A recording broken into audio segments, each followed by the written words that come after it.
What do you think about Elon Musk? I don't have personal opinion. I have only met the guy once. Was it at a conference or? That was when he was not that famous yet. Really? Mm-hmm. How long ago was that? Over 10 years ago. You met him? Yeah, that was a conference in California. That was right at the time when he was starting with the Tesla Roadster. You think he's a net positive to society with what he's doing and what he's questioning? I'm not taking that position one way or another. Okay. Are most hackers similar to you about Elon Musk? There was a amazing study, a PhD study in psychology by a guy who was working for Pentagon a long time. And he made an assumption when he started a PhD study. He had a hypothesis. There's this thing called chameleon hacker. So there's a special breed, an archetype of chameleon hacker. Chameleon hacker? Yes. Okay. So he was defining that as a hacker who have a credibility with the enterprises and government and criminals at the same time. So he was searching for a archetype of chameleon hacker. What he came up with... Is this Mark Myfred? No. The Rhino 9? Or no, you're not? No. Okay. So what he found out that there's no one archetype. There's actually two different archetypes who are achieving that. So hackers come with all, as I said, all backgrounds, shapes, and sizes. Yeah. So there is it's a wrong assumption to say that there would be, all hackers are the same. No, we are not. We are very different. We come from different backgrounds. Yeah. And again, originally hackers were basically non-political. I mean, it was curiosity and tinkering which drive.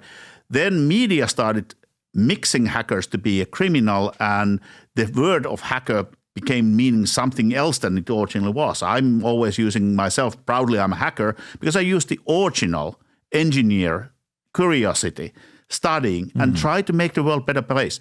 And when you go to old school hacker conferences, there is a strong moral compass and strong intention to make the world a better place for all. I think you guys are necessary because you can break into things that, okay, so you know Ryan Montgomery? I don't. Okay, we had Ryan Montgomery on, and he's another hacker, and he calls himself the ethical hacker, right? One of the things he was investigating is human trafficking, okay? Because with the ability to be able to hack systems, messaging, you can see if somebody's trying to, go and, link up with a 12-year-old, 14-year-old, 15-year-old, and he was catching a lot of people, is what he was doing, right? And it was consistent. And he's done that for a while. If you have access to be able to get the kind of information that you wanted to get, if the U.S. government wanted to hire all the hackers to find out, what the communications, like right now, Diddy is being accused of all the stuff. Puff Daddy, I don't know if you listen to a lot of Puff Daddy. He's been accused of doing a lot of stuff that he did with kids and all that stuff, or Epstein back in the days. If the U.S. government really wanted to know that stuff and they hired 50 of you guys, 100 of you guys, would you guys be able to hack into systems to find out communications, what's been said, what's not been said? Would you be able to get to the bottom of it faster? Different U.S. agencies are hiring hackers in large numbers, especially if you look at the alphabet soup. So different intelligence agencies. Really the question is the legal system. Again, what kind of evidence can be archived, what different ways. Also, hackers, generally speaking, respect privacy. So it's when you are asking a question, can people hack to certain systems, there's first question is it legal? But second thing is, even if it would be legal, hackers tend to have a strong respect of privacy of the others for good reason.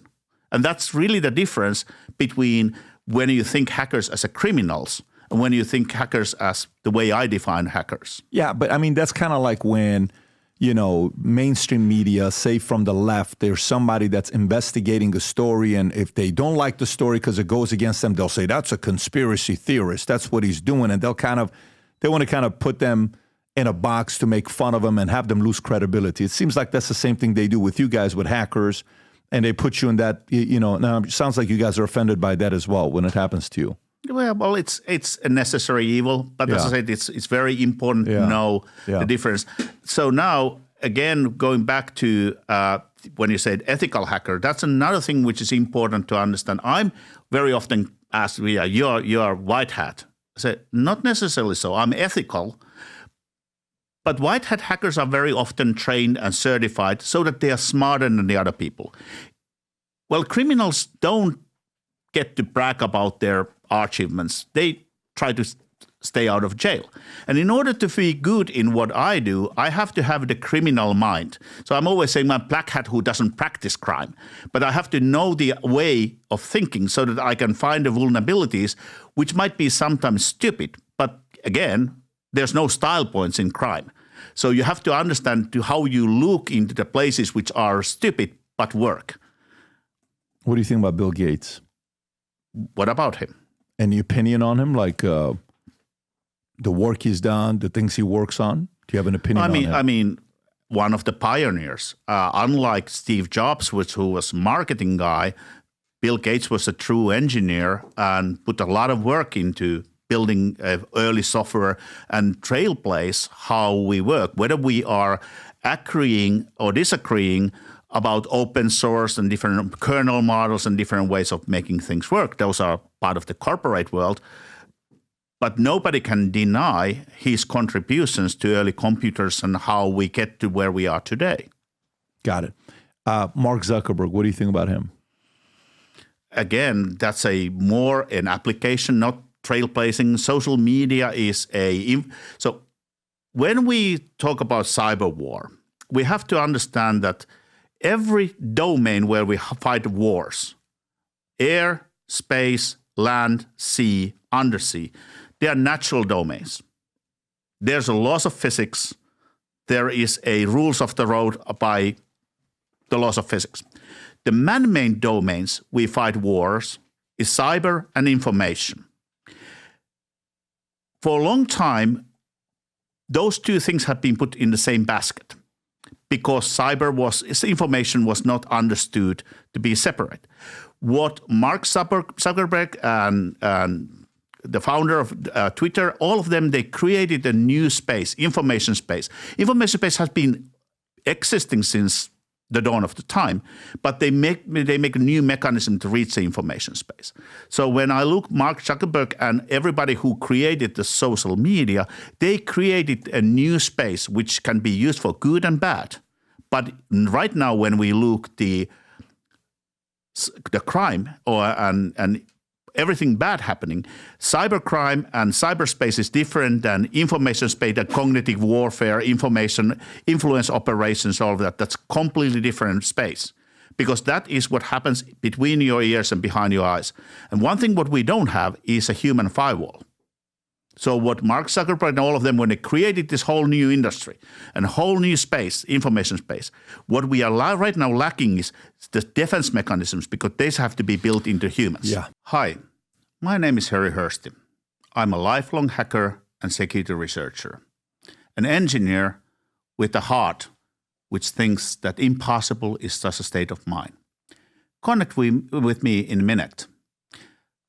I'm here to explain anything you might wonder about election security, critical infrastructure security, cyberspace, cyber warfare, information space, information warfare, and connective warfare. So please ask me questions. Hope to see you there in a minute. So if you like this clip and you want to watch another one, click right here. And if you want to watch the entire podcast, click right here.